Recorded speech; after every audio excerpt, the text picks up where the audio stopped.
You had to reach to the front of the line. You had to use your mind. You had to reach to become a student before you could teach. Let's reach and open our minds to the power of spoken word.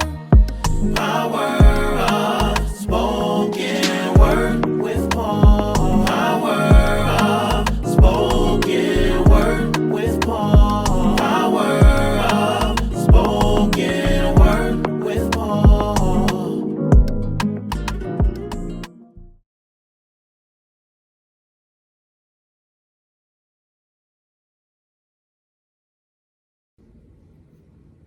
Hey, good morning, free thinkers.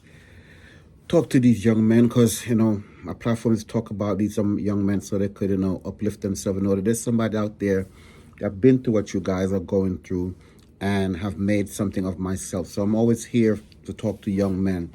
And hopefully, I'm reaching out to as many young men as possible because I've seen a lot of these guys in my daily walk that I have made it my mission. Anytime I see the city post any job profession, I always print out a lot of the information and walk around my neighborhood and give it out to these guys. And if I see 10 that I give it to, I see 4 or 5 here. I smile at them because when they see me, they're trying to figure out, where do I know this guy from? But after they get the job, because I talk to them and mention them about what they need to do. So I tell people to go into the city portal to www.nyc.gov career builders, and there's jobs there for you guys to put your application in, or not your application but your resume in, and put the application number the job that you're interested in, and post your resume. Now, we have in New York City a lot of these places called Workforce where they will help you create your resume of so you could submit it to the within the portal.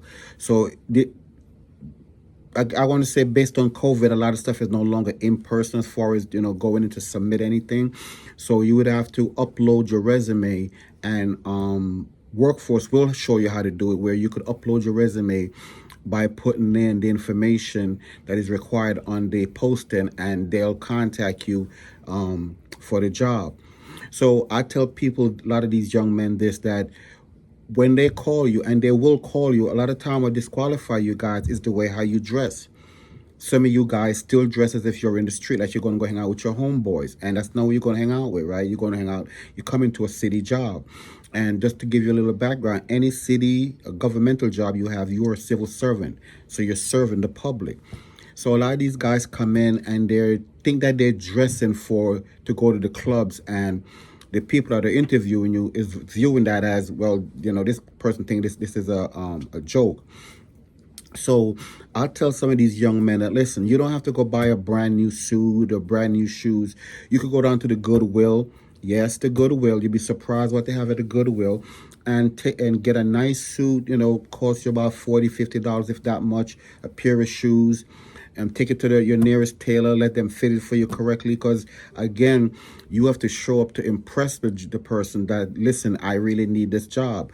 But I've seen people show up, with baseball caps on their head, or their hair not done correctly, and some of them saying, well, well, that's just my personality. But your personality is what's going to get you the job, and their personality is what they're interviewing you on, right? So you have to come prepared. So I let them know, listen, you don't have to go buy no brand new suit, the money that you don't have, or go ask your mom for money. You can just go down to the Goodwill, get yourself a nice suit, a nice tie, nice shirt. Take the suit to the tailor, let them fit it for you, and you come to the interview. Now, when you go into the portal and you see the department you want to work with, it is good to have a little notepad of questions that you want to ask them, because they're interviewing and ask you have any questions? No. You have no question about the job? No. You should have some pointers that you want to ask them as far as what does the job really in detail, right? Once you get acclimated to the job, they're going to give you your shift time, location, whatsoever. But the most important thing is to show up for the job, right? And you have to show up. And when I say show up, if the interview is at 8 o'clock, you should be there at 7 o'clock. You should be there when they're opening the door so the interviewer sees you. Because if your interview is at 9:30 and you're showing up 9:45, they already know that they have a problem here, because this person's going to always be late. That's how they view it. If you're going to be late for the first interview, you're going to always be late. So that's the automatic. All they need to know is who you are so they could check you off the list. But if you will show up early enough to where they see you the first person there on the line, they know this is somebody who wants this job and is going to be dedicated to the job. Okay? So you have to take these things into consideration. Now, a lot of these jobs have different shifts. So you may end up in a early shift, a midnight shift, an overnight shift. The point is you need to get this job and start the job so that eventually, when you become seniority, you can now go to another time slot that's more affordable or for your time schedule. Now, don't worry about the guy that's sitting next to you in the corner that's telling you, this ain't about nothing. It is about something, because each one have to teach one and each one have to uplift the other person. A lot of times young men following other young men because that's what everybody's doing, following. And we have so many followers in our community, but there's no leaders in our community. And you don't need nobody to be a leader. You could be your own leader, right? It's just waking up in the morning, be disciplined, showing up on time, have structure, and have purpose. And when you have those things in your life, the people that are around you that are not doing it, once they see that you have a purpose, they'll find a purpose.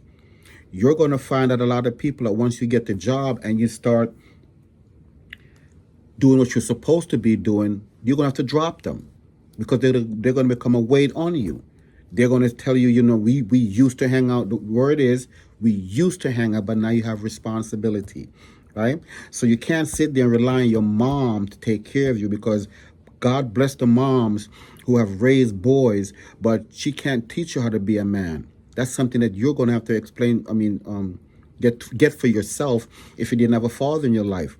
And sometimes your father, there is a man in the household, and for some reason the kid just turned out that but you have a better chance being in with a father in the household. So young men, what I say to you guys, that you have to be motivated, you have to be disciplined, right? And you have to have structure to what you want to do in your life, right? Because nobody could put that in you but you. You have to invest in yourself. What is the issue with investing in yourself when you're going to be here 30 years? So 30 years of standing by the corner, following people, how does that benefit you? So you got to show up for the job you want. Let them see that you are willing to go the extra mile to get these jobs. Now, think about it. Within 30 years, if you join the pension is automatic, because the city is going to give you a pension. But you could join the 401k and the Roth IRA to where you could invest into yourself, right? So when your turn now come to retire, you're now set up for your future. Me, when I started this job, I was 22 years old and had a OG took me down to the Roth IRA and for me to join the 401k. And I'm telling you, that's the best idea or best thing somebody ever did for me, because somebody looked out for me. So for y'all, a lot of you young guys, I'm going to always constantly make videos to promote young men, because we need programs in the neighborhoods to teach these young men that the corner is not the best option. Your best option is to get a job. Okay, you guys, I know you guys are scared because you see the young lady is pregnant, and the responsibility now is going to fall on you. It's supposed to fall on you because you're the man. It shouldn't fall on your girlfriend. She shouldn't have to worry about where your child is going to sleep, that your child needs medicals, that your child needs food to eat, that your child needs to go to school. That should not only fall on her. And I know it's easy to call them names because, you didn't do what you're supposed to do, so she's not relying on another man to help her out, and he's not relying did what he's supposed to be doing, and the cycle goes on and goes on and goes on. But now that woman end up with several children, and now she's the bad person. Okay, so young men, we have to first take the first step in making sure that we know what we're looking for and doing the right thing as a father and as young men. Free thinkers.